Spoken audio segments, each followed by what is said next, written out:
بسم اللہ الرحمن الرحیم۔ السلام علیکم ورحمۃ اللہ وبرکاتہ۔ عزیز طلبہ کرام، سبق نمبر 152 اور آج ہم کتاب الحوالہ سے متعلق بات کرتے ہیں۔ اس سے پہلے کتاب الکفالہ اور اس سے پہلے کتاب الوکالہ، اس کے تفصیلی احکامات آپ کے سامنے آئے۔ تو حوالہ جو ہے وہ بھی کچھ اسی طرح کا ہی ہے، جس میں تبرع اور احسان کیا جاتا ہے دوسرے پر۔ البتہ اس میں اور حوالہ اور یعنی کفالہ میں فرق یہ ہے کہ کفالہ کے اندر جو دوسرا کفیل ذمہ دار بنتا ہے ادائیگی کا، تو اصل قرض اس کی طرف منتقل نہیں ہوتا۔ اصل قرض وہ اصیل کی ذمہ ہی رہتا ہے، اور جو کفیل ہوتا ہے، ذمہ دار ہوتا ہے، اس کو صرف وہ مطالبے کی ذمہ داری اپنے لیتا ہے کہ بھائی مجھ سے آپ مطالبہ کر سکتے ہیں، دین میری طرف منتقل نہیں ہوگا۔ اور جب وہ مطالبہ ہوگا تو ظاہر ہے مطالبے کے وقت وہ جب اس کے پاس اگر ہے تو وہ آسانی کے ساتھ ادا کرنا چاہے تو ادا کر سکتا ہے، اگر اس کے پاس نہیں ہے تو پھر وہ اصیل سے بھی جا کر وقت کے مطابق وہ اس سے لے سکتا ہے۔ تو یہ کفالہ اور کا تھا پورا کنسیپٹ۔ اور حوالہ میں یہ ہوتا ہے کہ جب ذمہ داری لینے والا جب وہ ذمہ دار بن جاتا ہے تو اس کی طرف سارا قرض منتقل ہو جاتا ہے، اور جو اصل مدیون اور مقروض تھا وہ بری ذمہ ہو جاتا ہے، اس کے پاس پھر کچھ بھی نہیں رہتا، اور سارے کا سارا جو ہے وہ ذمہ دار جو ہوتا ہے اس کی طرف آ جاتا ہے۔ تو اس لیے حوالہ کا معنی یہی ہوا کہ منتقل کرنا، اور اس میں یہ ہے کہ چونکہ مفہوم آپ کے سامنے آ گیا ہے کہ حوالہ کا مطلب یہ ہے کہ دین اصل مقروض سے کفیل کی طرف چلا جاتا ہے، اور اب صرف کفیل ذمہ دار ہوتا ہے۔ کیونکہ اس میں قرض دوسرے کی طرف حوالہ ہو گیا ہے، اس لیے اس کو پھر حوالہ کہتے ہیں۔ حدیث میں دیکھیں تو حدیث شریف میں حوالہ سے متعلق ہے کہ عن ابن عمر عن نبی صلی اللہ علیہ وسلم قال مطل الغنی ظلم، کہ مالدار آدمی کا ٹال مٹول کرنا اور کسی کا حق نہ ادا کرنا ظلم ہے۔ وَإِذَا أُحِلْتَ عَلَى مَلِيٍّ فَأَتْبِعْهُ ولا طبع بیعتین فی بیعتن۔ تو اس کا جو پہلا ٹکڑا ہے فاتبعہ، یہاں تک یہ حوالہ سے متعلق ہے کہ اگر آپ کو کسی کا مالدار آدمی کا حوالہ دیا جائے، یعنی آپ کو کہا جائے کہ وہاں اس سے جا کر آپ میرا قرض، میرے اوپر جو قرض ہے آپ اس سے لے لو، تو اس سے جا کر آپ اس کا پیچھا یعنی اچھے طریقے سے جا کر کریں، اور پھر جا کر آپ اس ذمہ دار سے جس کی طرف آپ کو بھیجا گیا ہے اس سے جا کر اپنا قرض وصول کر سکتے ہیں۔ تو یہ حوالہ سے متعلق یہ حدیث شریف کے اندر آ گیا۔ تو یہ حوالہ کا پورا کنسیپٹ آپ کے سمجھ میں آیا۔ ایک مرتبہ پھر دہرانا اس لیے ضرور سمجھتے ہیں کہ آگے چل کر پھر اس کے جو احکامات ہوں گے تاکہ اس کے اندر ڈاؤٹ نہ رہے کہ حوالہ، چونکہ ہم یہ کہتے ہیں نا کہ یہ چیز فلاں کے حوالے ہو گئی، تو گویا کہ پورا کا پورا دین ہی اس کی طرف منتقل ہو گیا، اور جس کے اوپر پہلے تھا اب وہ بری ذمہ ہو گیا۔ ہاں، 2 یا 3 صورتیں ایسی آئیں گی کہ جس میں اگر مال ہلاک ہو جاتا ہے کہ وہ جو ذمہ دار ہے وہ ذمہ دار ادا نہیں کر سکتا، تو پھر اس کی وجہ سے ہم اصیل کی طرف آئیں گے جو اصل جس کے اوپر قرض تھا، ورنہ اصیل حوالہ کے اندر وہ بری ذمہ ہوتا ہے۔ اصطلاحات ہیں کچھ حوالہ میں۔ سب سے پہلا ہے جی محیل۔ محیل کہتے ہیں جس پر قرض ہو، اس کو محیل کہتے ہیں۔ محیل کا معنی ہوتا ہے احال یحیل احالۃ فهو محیل، جس کا معنی ہے کہ حوالہ دینے والا، تو جس کے اوپر قرض ہوگا وہ حوالہ دے گا کسی کو کہ بھئی میرا دین وہ فلاں بندہ ادا کرے گا، تو جس پر قرض ہو تو اس کو محیل کہتے ہیں۔ یہ اصطلاحات ذرا اچھی طریقے سے آپ نے ذہن میں رکھنی ہے تاکہ ابھی جو آگے ہم مسائل پڑھیں گے تو اس میں پھر کوئی مسئلہ نہ ہو۔ نمبر 2 محتال لہو یا محتال، جس کے لیے حوالہ دیا جاتا ہے، جس کا قرض ہوتا ہے، قرض کا جو مالک ہوتا ہے قرض خواہ، اس کو کہتے ہیں۔ نمبر 3 محتال علیہ یا محال علیہ، یہ وہ ہوتا ہے کہ جو قرض ادا کرنے کی ذمہ داری اٹھاتا ہے، اس کو کہتے ہیں محتال علیہ۔ جو ادھر کفالت میں کفیل ہوتا ہے نا، وکالت میں وکیل ہوتا ہے، ادھر حوالہ میں وہ محتال علیہ ہوتا ہے جس پر حوالہ دیا جائے،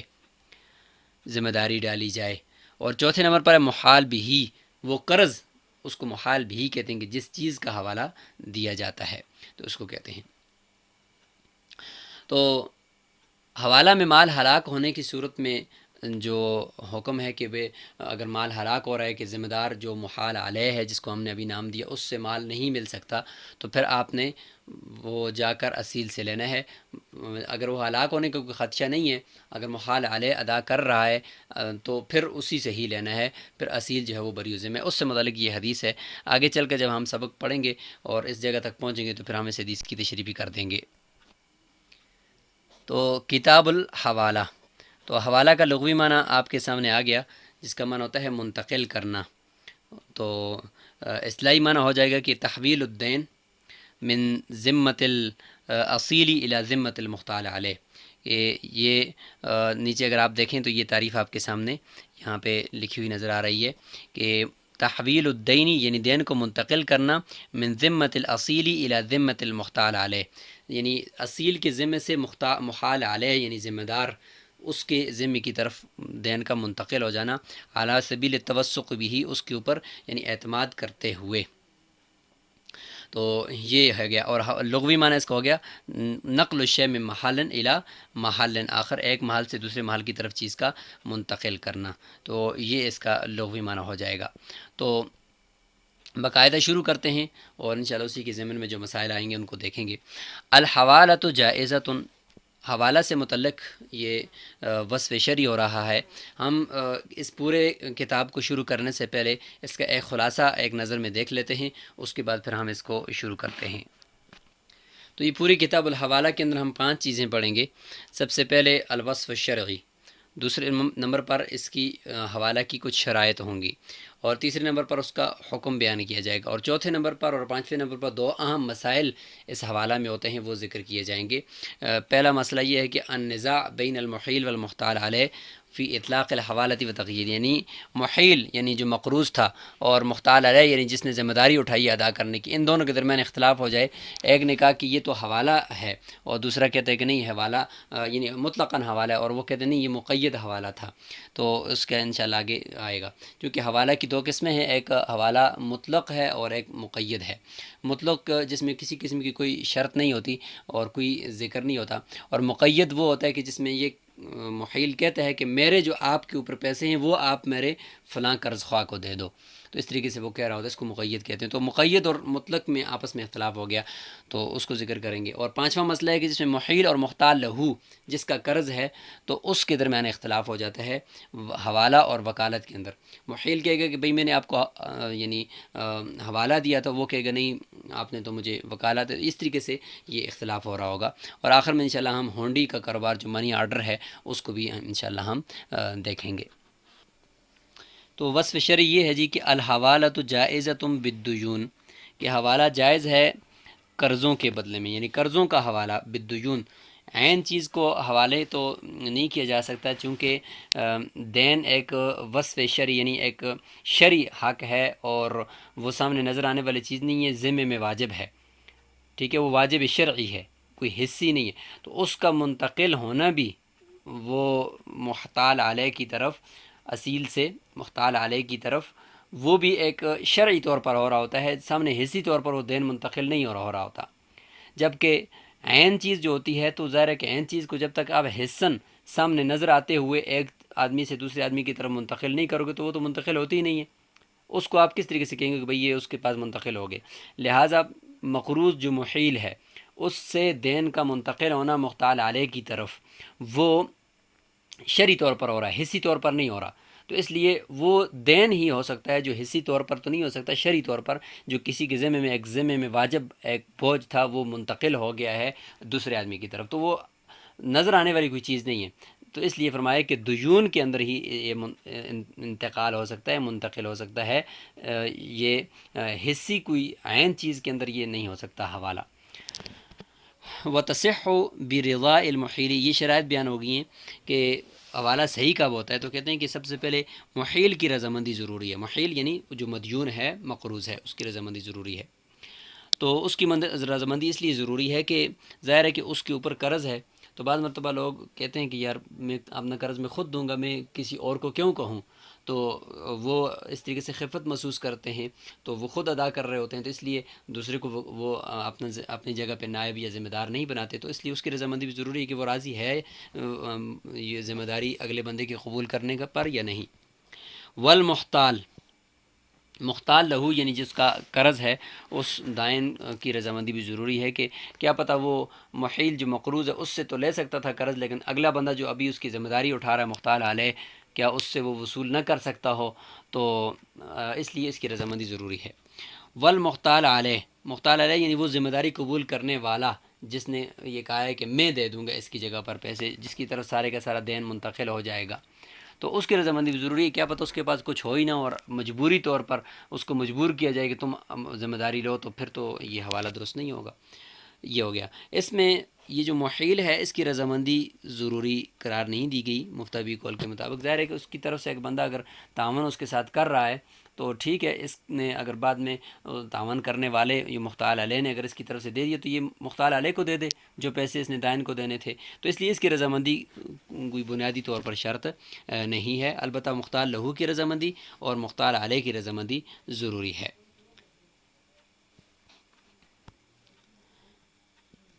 اسی طریقے سے جب حوالہ تام ہو جائے گا تو حوالہ کی جو ڈیفینیشن ہے کتاب الکفالہ سے، تو وہ یہاں پہ ذکر کی جا رہی ہے کہ وَإِذَا تَمَّتِ الْحَوالہ، حوالہ مکمل ہو جائے گا، بری المحیل من الدیون، یعنی محیل جو ہے وہ قرضوں سے بالکل بری ذمہ ہو جائے گا، اب وہ مقروض نہیں ہے، اب ساری کی ساری ذمہ داری مختال علیہ کی ہے۔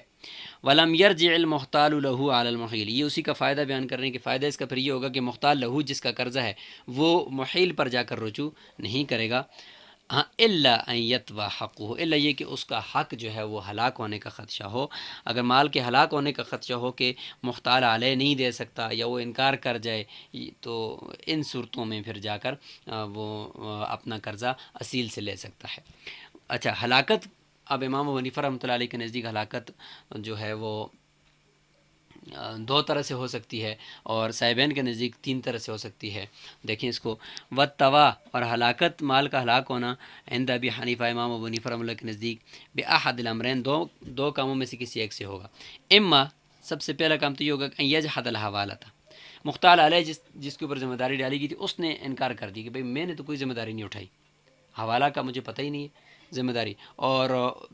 ظاہر ہے کہ انکار کر رہا ہے، اور جس کا قرضہ ہے اس کے پاس کوئی مختال لہو کے پاس کسی قسم کا کوئی بینہ نہیں ہے، تو لہٰذا پھر قسم کے ساتھ قول مختال علیہ کا ہی معتبر ہوگا۔ وَيَحْلِفُ، اور یہ قسم کھا لے، ولا بھائی یعنی کون قسم کھا لے؟ مختال علیہ قسم کھا رہا ہے اور انکار کرے گا مجھے تو پتہ ہی نہیں ہے کس نے میرے اوپر ذمہ داری ڈالی ہے۔ ولا بینۃ لہ علیہ، اور مختال لہو کے پاس اس کے خلاف کوئی بینہ نہ ہو، تو یہ ایک صورت ہے کہ مال ہلاک ہونے کی، تو لہٰذا اس صورت میں جا کر دائن وہ اصل مدیون سے اپنا قرضہ یعنی محیل سے لے لے گا۔ او یا یموت مفلسن، یا یہ کہ مفلس ہو کر مر جائے،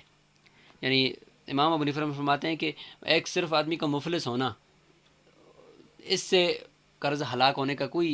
چانس نہیں ہو سکتا کہ آج مفلس کر اس کے بعد پھر پیسہ آ جائے، لیکن مفلس ہونے کے بعد مر گیا اسی حالت میں، نہ کوئی مال چھوڑا ہے، نہ کوئی پیچھے کی وراثت اس کی ہے، نہ کوئی اس کی کوئی جائیداد ہے، کچھ بھی نہیں چھوڑا، نہ کوئی وصی مقرر کیا ہے، ایسے ہی مر گیا، تو اس سے بھی مال ہلاک ہو گیا ہے، چونکہ ہلاک ہونے کا خدشہ ہے تو لہٰذا جا کر اصیل سے لے لے گا۔ یہی دو صورتیں امام ابو حنیفہ رحمۃ اللہ کے نزدیک۔ صاحبین فرماتے ہیں کہ حاذان الوجہانی، دو وجہ تو یہی ہیں، ووجہ ثالث، اور تیسری وجہ بھی مال ہلاک ہونے کی ہو سکتی ہے، وہ یہ کہ وہ ان یحکم الحاکم بافلاسہ فی حال حیاتہ، اس مطال علیہ کی زندگی کے اندر ہی قاضی یا حاکم اس کے مفلس ہونے کا حکم صادر فرما دے، تو اس سے بھی وہ مال ہلاک ہو جائے گا اور جا کر دائن اصیل سے لے لے گا۔ یہ صاحبین کے نزدیک ہے کہ ان کے نزدیک قاضی کے فیصلہ بھی بندے کو مفلس کر دیتا ہے، اس کی وجہ سے بھی وہ مفلس سرکاری طور پر ہو جاتا ہے اور اس کے ساتھ لین دین بند ہو جاتا ہے۔ امام ابو حنیفہ رحمۃ اللہ کا قول یہاں پہ راجح اور مفتبی ہے، وہ فرماتے ہیں کہ مال کا کسی کے یعنی فتویٰ دینے سے یا کسی کے حکم صادر کرنے سے انسان کا افلاس ثابت نہیں ہوتا، کیونکہ مال تو آنے جانے والی چیز ہے، اگر ابھی اس کا فتویٰ آئے گا یا ابھی اس کا فیصلہ آئے گا حاکم کا، تو تھوڑی دیر بعد اس کے بعد اگر پھر مال آ گیا تو پھر وہ فتویٰ یا وہ فیصلہ کدھر جائے گا، وہ تو بندہ تو مالدار ہو جائے گا۔ اس لیے یہ نہیں ہے، البتہ یہ کہ مفلس ہونے کی حالت میں ہی مر گیا تو اب یہ مال ہلاک ہونے کا خدشہ تھا۔ اب اس صورت میں پھر حکم یہ ہے کہ جا کر اصیل سے یعنی محیل سے لینا۔ تو یہ وہ دو صورتیں امام صاحب کے نزدیک راجح ہیں کہ ایک یہ ہے کہ انکار کر دے محتال علیہ، یا یہ کہ مفلس ہونے کی حالت میں ہی مر جائے۔ ان دو صورتوں میں جا کر مخیل سے ہی قرض وصول کیا جا سکتا ہے، اس صورت میں مخیل بری نہیں ہوگا۔ تو یہ یہاں پر مکمل ہو گیا، حکم بھی ہو گیا۔ اب یہاں پہ چوتھی جو مسئلہ تھا کہ محیل اور مختال علیہ کا آپس میں اختلاف ہو گیا کہ حوالہ کی دو قسمیں ہیں، ایک حوالہ مطلقہ ہے اور ایک حوالہ مقیدہ ہے۔ تو مطلقہ اور مقیدہ کی تعریف آپ کے سامنے آ گئی۔ تو حوالہ مطلقہ اور مقیدہ کے اندر اختلاف ہو گیا۔ امام یعنی اس میں جو قول ہے وہ یعنی جو یہاں پہ ذکر کیا جا رہا ہے یہی مفتبی قول ہوگا۔ اس میں محیل یہ کہے گا کہ حوالہ مقیدہ ہے، کہ بھئی میں نے یعنی حوالہ مقیدہ ہے، اور یعنی مختال علیہ یہ کہے گا کہ حوالہ مطلقہ ہے۔ تو اس کو دیکھیں، وَإِذَا طَالَبَ الْمُخْتَالَ عَلَيْهِ، مختال علیہ نے مطالبہ کیا المخیلہ محیل سے بِمِثْلِ مال الحوالتی، حوالہ کے مال کا مطالبہ کیا مختال علیہ نے محیل سے، یعنی محیل اصل مقروض تھا، یہاں پہ آپ نے ناموں کو اچھی طریقے سے یاد رکھنا ہے، اور مختال علیہ وہ ذمہ دار تھا، اس نے جا کر مطالبہ کیا کہ اچھا وہ جو مال میں نے جو دیا ہے مختال لہو کو اور وہ آپ تک پہنچ گیا ہے تو وہ مال آپ مجھے دے دو۔ فقال المحیل، محیل آگے سے کہتا ہے احلت بدین لی علیک، میں نے جو مختال لہو کو کہا ہے کہ آپ سے جا کر اتنے پیسے وصول کر لے، یہ تو میں نے اس دین کا کہا ہے جو میرا آپ کے اوپر تھا، یعنی مختال لہو کو میں نے جا کے کہا کہ آپ جا کر مختال علیہ سے اتنے پیسے لے لو، وہ میرے پیسے ہیں، آپ اس سے وصول کرو۔ تو وہ تو میں نے حوالہ جو دیا تھا وہ ان پیسوں کا دیا تھا جو میرے آپ کے اوپر تھے، اور آگے سے مختال علیہ انکار کر رہا ہے۔ مختال علیہ کہتے ہیں کہ نہیں، میرے اوپر تو آپ کا کوئی قرضہ نہیں تھا۔ لہٰذا اس صورت میں چونکہ مختال علیہ انکار کر رہا ہے، محیل وہ دعویٰ کر رہا ہے کہ نہیں میرے آپ کے اوپر تھے اور وہ میں نے مختال لہو کو بھیجا تو آپ نے اس کو دے دیے۔ تو یہ دیکھیں، محیل کہتا ہے کہ حوالہ مقیدہ ہے، اور مختال علیہ کہتے ہیں کہ نہیں حوالہ مطلق تھا، آپ میرے اوپر آپ کا کوئی پیسے ہیں ہی نہیں ہے، لہٰذا آپ مجھ سے بالکل کسی قسم کے پیسوں کا مطالبہ کرنے کے حقدار نہیں ہیں۔ تو اس صورت میں چونکہ دعویٰ کرنے والا محیل ہے دین کا دعویٰ مختال علیہ پر، اور مختال علیہ انکار کر رہا ہے، اور مختال علیہ کا یعنی محیل کے اوپر جو حق ہے وہ آلریڈی ثابت ہو چکا ہے کہ اس نے گویا کہ محیل کے کہنے پر ہی مختال علیہ نے ذمہ دار نے وہ مختال لہو کو پیسے دیے، لہٰذا یہاں پہ قول جو ہے وہ محیل کا قول معتبر نہیں ہوگا۔ لم يقبل قولہ وکان علیہ مثل الدین، اس کے اوپر دین کی ہی مثل لازم ہوگی، مختال علیہ کو اس نے دینے ہوں گے۔ تو یہ ایک مسئلہ ہو گیا کہ جس میں مخیل اور مختال علیہ، یعنی جس کے اوپر قرضہ تھا اور جس نے قرضے کو ادا کرنے کی ذمہ داری اٹھائی، ان دونوں کے درمیان اختلاف ہوا تھا، اور اس میں قول معتبر ہوا مختال علیہ کا، اور محیل کے اوپر دین کا دینا لازم ٹھہرا۔ اب اگلا مسئلہ ہے کہ جس میں محیل اور مختال لہو کا آپس میں اختلاف ہو گیا۔ مختال علیہ جس نے قرضہ کی ادائیگی کا ذمہ اٹھایا وہ درمیان سے نکلا ہوا ہے۔ اس صورت میں محیل اور مختال لہو کے درمیان فرق جو ہے وہ اختلاف ہے۔ دیکھیں، وَإِن طَالَبَ الْمُحِيلُ الْمُخْتَالَ، محیل جا کر مختال لہو سے کہتا ہے کہ آپ ایسا کریں کہ جو پیسے آپ نے مختال علیہ سے لیے ہیں نا وہ آپ مجھے دے دیں، وہ آپ مجھے واپس کر دیں۔ محیل مختال لہو سے جا کر مطالبہ کرتا ہے بیما، ان پیسوں کا، احالہ، جس کا محیل نے مختال لہو کو حوالہ دیا تھا، بھی، جس کا، یعنی جن پیسوں کا مختال لہو کو محیل نے حوالہ دیا تھا۔ ترجمے کے اندر غور کریں، جن پیسوں کا محیل نے مختال لہو کو حوالہ دیا تھا کہ جا کر مختال علیہ سے وصول کر لیں، ان پیسوں کا مطالبہ کرنے لگا کون؟ محیل۔ کس سے؟ مختال لہو سے۔ فقارہ، اس طرح کہنے لگا، محیل نے جا کر مختال لہو کو کہتا ہے کہ انما احلتک، میں نے تجھے حوالہ دیا تھا کہ جا کر مختال علیہ سے لے لو، لتقبضہ لی، کہ جا کر تم میرے لیے قبضہ کرو، مختال علیہ سے جا کر میرے لیے قبضہ کرو، میں نے اس لیے آپ کو وکیل بنا کر بھیجا تھا۔ یہ حوالہ نہیں تھا بلکہ یہ تو وکالہ تھا، آپ نے حوالہ سمجھ لیا۔ وقال المختال، مختال کہتے نہیں یہ تو وکالت نہیں تھی، یہ تو آپ نے مجھے حوالہ دیا ہے، اور بل احلتنی بدین لی علیہ کا، بلکہ آپ نے تو مجھے حوالہ دیا ہے اس دین کا جو میرا آپ کے اوپر تھا۔ جو میرا آپ کے اوپر تھا۔ تو یہاں پہ گویا کہ مختار لہو نے ابھی دعویٰ کر دیا، مختار لہو نے ابھی دعویٰ کر دیا ہے کہ میرے آپ کے اوپر پیسے تھے اور آپ نے مجھے جو ہے وہ بتایا کہ جا کر تم وہاں سے فلاں مختار علیہ سے جا کر لے لو، اور محیل کہتا ہے کہ بھئی میرے اوپر آپ کے کوئی بھی پیسے نہیں تھے، میں نے آپ کو صرف یہ کہا ہے کہ تم جا کر میرے وکیل بن کر وہ فلاں بندے سے میرا جو قرض ہے وہ وصول کر لو۔ تو یہ آپس میں وکالہ اور حوالہ کا اختلاف ہو گیا ہے، اور ظاہر ہے کہ منکر یہاں پہ محیل ہے کہ میں بھائی میرے اوپر آپ کا کوئی قرضہ نہیں ہے، اور مختار لہو کہتا نہیں میرا آپ کے اوپر قرضہ تھا اور آپ نے مجھے حوالہ دیا ہے کہ آپ جا کر وہ فلاں بندے سے لے لو۔ تو اس میں قول یعنی منکر کا قول معتبر ہوگا۔ اگر مختار لہو کے پاس بینہ ہے تو وہ بینہ لے کر آئے، اگر بینہ نہیں ہے تو پھر محیل کا قول معتبر ہوگا، کیونکہ وہ منکر ہے قرضے کا۔ فالقول قول المحیلی، یہاں پہ قول محیل کا معتبر ہوگا مع یمینہ، قسم کے ساتھ، کیونکہ وہ منکر ہے تو منکر کا قول معتبر ہوتا ہے۔ تو یہ مسئلہ یہاں پر اس طریقے سے یہ مکمل ہو جائیں گے۔ دو اہم مسئلے تھے، محیل اور مختار علیہ کے درمیان اختلاف حوالہ کے مطلق اور مقید ہونے میں، اور محیل اور مختار لہو کے درمیان اختلاف حوالہ اور وکالہ کا۔ آگے ہے جی وَيُكْرَهُ السَّفَاتِجُ، سفاتج یعنی ہونڈی کا کاروبار، یہ سفتوجہ یا سفتاجہ دونوں قراتیں اس کے اندر ہیں کہ یہ مکروہ ہے۔ سفتوجہ یا سفتاجہ یہ ہونڈی کا کاروبار ہے جس کی آج جدید شکل منی آرڈر ہے کہ ڈاک کے ذریعے سے رقم ایک ملک سے دوسرے ملک میں یا ایک شہر سے دوسرے شہر کی طرف بھجوائی جاتی ہے اور اس کی وہ فیس بھی لیتے ہیں۔ اور اب تو ایزی پیسہ ہے، جیز کیش ہے، اور اس طریقے سے بینکنگ کا نظام آ گیا، اس سے چیز ٹرانسفر ہو رہی ہوتی ہے۔ تو یہ جو پیسہ ٹرانسفر ہوتا ہے ایک ملک سے دوسرے ملک کی طرف اور ایک جگہ سے دوسری جگہ کی طرف، تو یہ اس کا جو پرانی شکل تھی وہ ہونڈی کا کاروبار تھا، جس کا کنسیپٹ یہ تھا کہ ایک ملک میں نمائندہ ہوتا تھا، دوسرے ملک میں بھی اس کا نمائندہ ہوتا تھا، ان کا آپس میں لنک ہوتے تھے خطوط کے ذریعے سے۔ تو ایک ملک کے نمائندے کو وہاں سے کوئی آدمی، مثلا پاکستان کا کوئی آدمی سعودی عرب میں ہے تو سعودی عرب سے وہ اس ہونڈی کے جو نمائندہ ہے اس کو مطلب کچھ ریال دے دیے، اس نے قرض دے دیے کہ یہ تم قرض لے لو، اور وہاں پاکستان کے اندر کراچی کے مقام پر آپ اپنے نمائندے کو خط لکھیں تاکہ وہ نمائندہ میرے گھر تک وہ پہنچا دے، میرے فلاں بندے آ کر اس سے یہ پیسے لے لیں گے، تو آپ یہاں سے لے لو اور آپ کا نمائندہ اتنے ہی پیسے وہ وہاں سے دے دے۔ تو اس چیز کا وہ قرض دے رہا ہوتا تھا، یعنی سعودی عرب سے وہ بندہ اس ہونڈی کے جو کاروبار کرنے والے ہیں ان کو قرض دیتا تھا، اور ظاہر ہے کہ وہ کہتا تھا کہ اگر میں خود اگر لے کر جاؤں گا سعودی عرب سے پاکستان تو ایک تو بہت بڑا خرچہ بھی آئے گا، دوسرا ایک راستے میں چوری کا بھی خطرہ ہے، اس وقت یعنی پیدل راستے ہوتے تھے، تو لہٰذا اس سے امن بھی ہو جائے گا، اور یہ میرا قرض ہے اور اگر ضائع ہو بھی گیا تو یہ ہونڈی والے اس کے ذمہ دار بھی ہیں۔ تو یہ دیکھیں یہ ایک طریقہ تھا، اور اس کو شریعت نے مکروہ قرار دیا۔ اس کی وجہ یہ ہے کہ یہ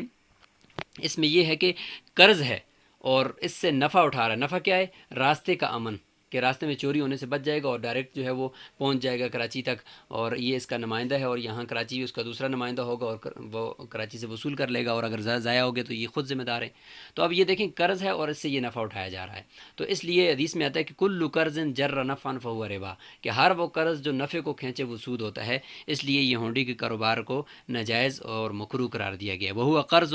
تشریح کی جا رہی کہ وہ قرض ہوتا ہے استفادہ بہ المقرض، کہ جس کے ذریعے سے فائدہ حاصل کرتا ہے قرضہ دینے والا، امن خطر الطریق، راستے کے خطر سے امن کا فائدہ حاصل کرتا ہے، تو وہ یہ اس کا کنسیپٹ تھا۔ تو اس سے متعلق احادیث بھی ہیں جو ہم دیکھ لیتے ہیں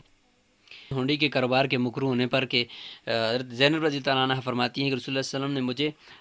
50 وسق یہ کھجور دی خیبر کے اندر، اور 20 جو تھیں وہ